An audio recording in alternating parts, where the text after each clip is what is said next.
and he's saying that not observing Sabbath has physical consequences. So, Hold that thought. yes. Okay, we are recording.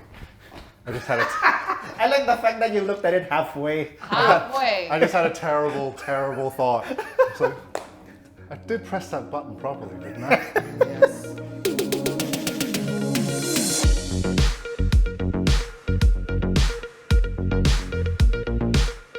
Hey everyone, welcome to The Grind. This is a weekly episode where, a bunch of us gather to just talk about a sermon that we heard this past weekend. And today it's Rico and Nathan. Hello. Hello. What's up? So, yeah, it is good to be with you guys yet again. It's good to be back. Always a It's pleasure. not like we haven't done this in a while. I know, right? Yeah, it's been a while. And today we are back in a different location. Yeah. Yeah, Pastor Ed's set looks so nice, we thought we'd hijack it, so So, yeah. here we are. Here we are hijacking the Love set. it. And also because we're starting a new message series this month called Behold Him. Basically, it's about how worship is, more than just singing songs, but it's a lifestyle. And so throughout the series, we're going to learn how we're going to worship God both practically and biblically. So this past weekend, Pastor had talked about keeping the seventh day holy. So what are some things that stuck out to you from the message?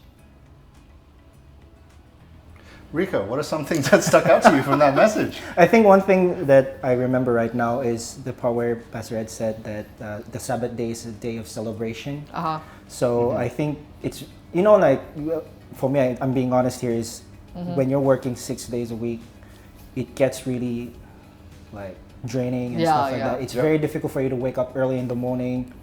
But I think we should start looking at in a different mindset of making it a day actually of a rest day with God. Yeah. So I think that's one thing, and try not to be too busy with other things and just focus on Him.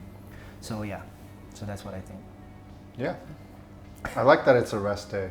Yes. I like to rest. I like sleeping. I like to nap. Yeah, just nap during the day. Yeah. Nap after you wake up. So wake up, Yeah. Wake up, eat, nap. Yeah. Oh, that's not bad. Oh, not bad. Actually, what I'm going to do after this is have a nap. That's like in the middle of the day, bro. I mean, I love naps, but then Siesta. sometimes when I wake up, I'm like, I wish I could go back to bed again Yeah. and just extend my sleep. Just like today. Just like, Parent yeah. The one thing that actually stuck out to me was how Pastor had said that Sabbath actually came before worship, work, and marriage was introduced to mankind.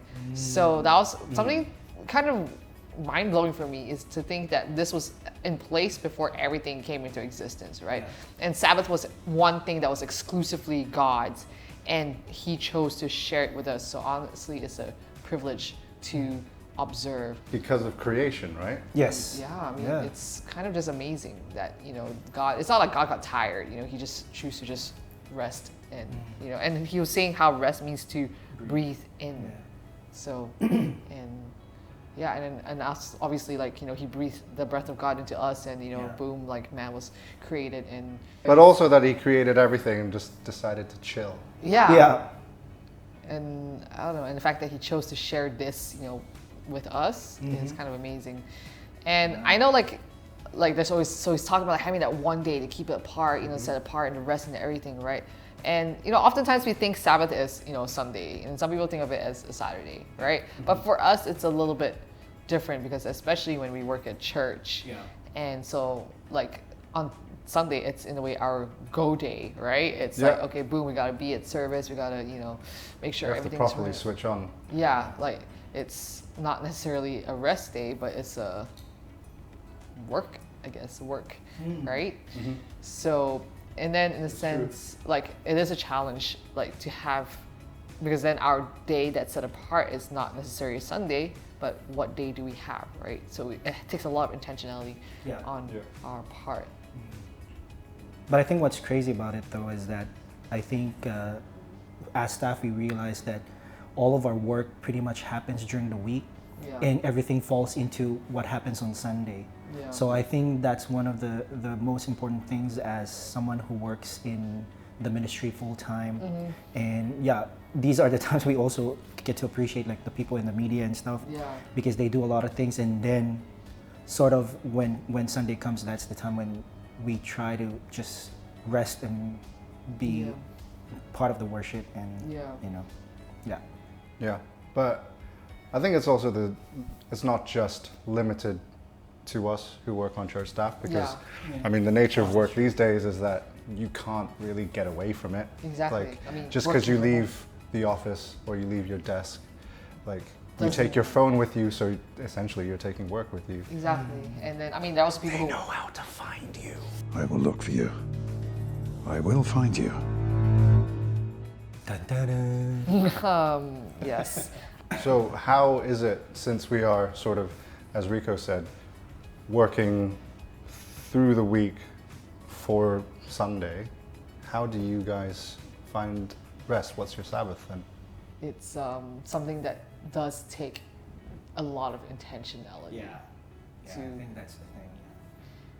Because I was reading a blog as well, and it's by Karen Newhoff, and he was saying that even though if you take a sabbatical, you know, like some people like they work so long, they take a sabbatical and they, you know, they leave, right? If you don't manage your time off well, like even if you take a sabbatical, you'll still come back feeling tired. Yeah.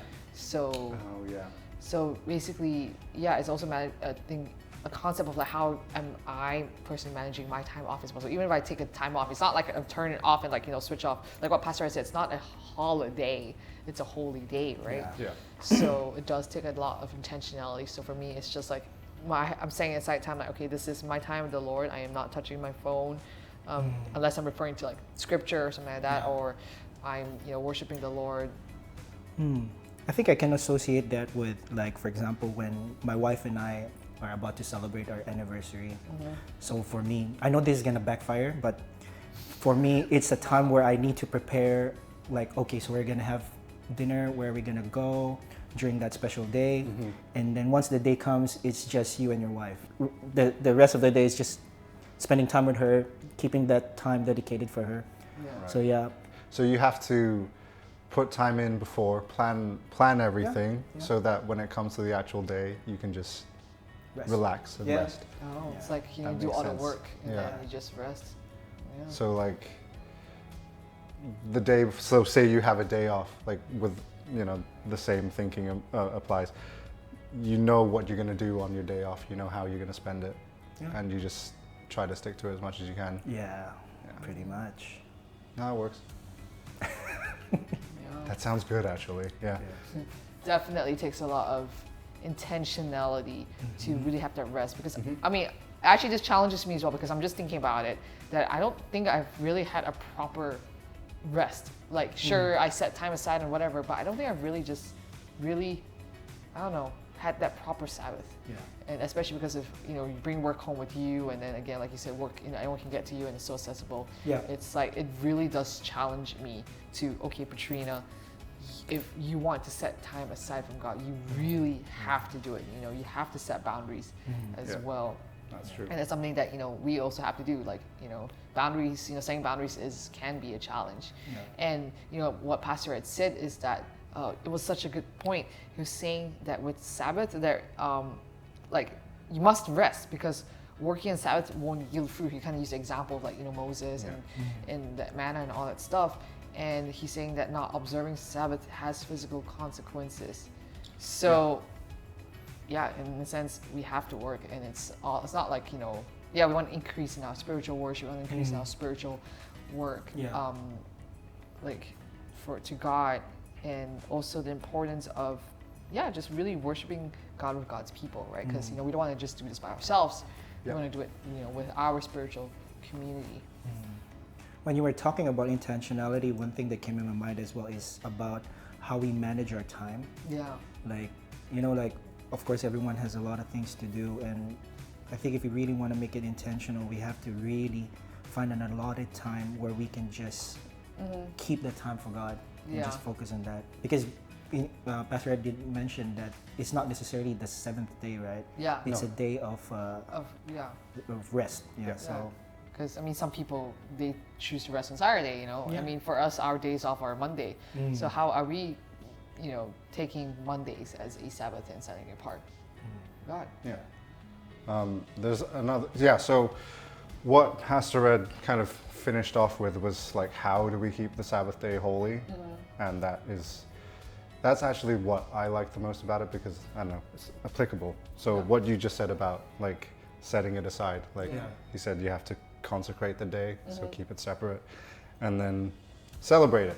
It's a day of worship. Yeah, right? you know, it's so much. It's so awesome just to be able to come together with everyone, you know, just to worship together. Yeah. But then if you're like us, or like you can't do that on the day with everyone else, just set some time aside to spend with God, like worship and stuff like that. Yeah. So if you can't remember what Pastor Ed said, or you missed the sermon, just go back on our channel. It's there.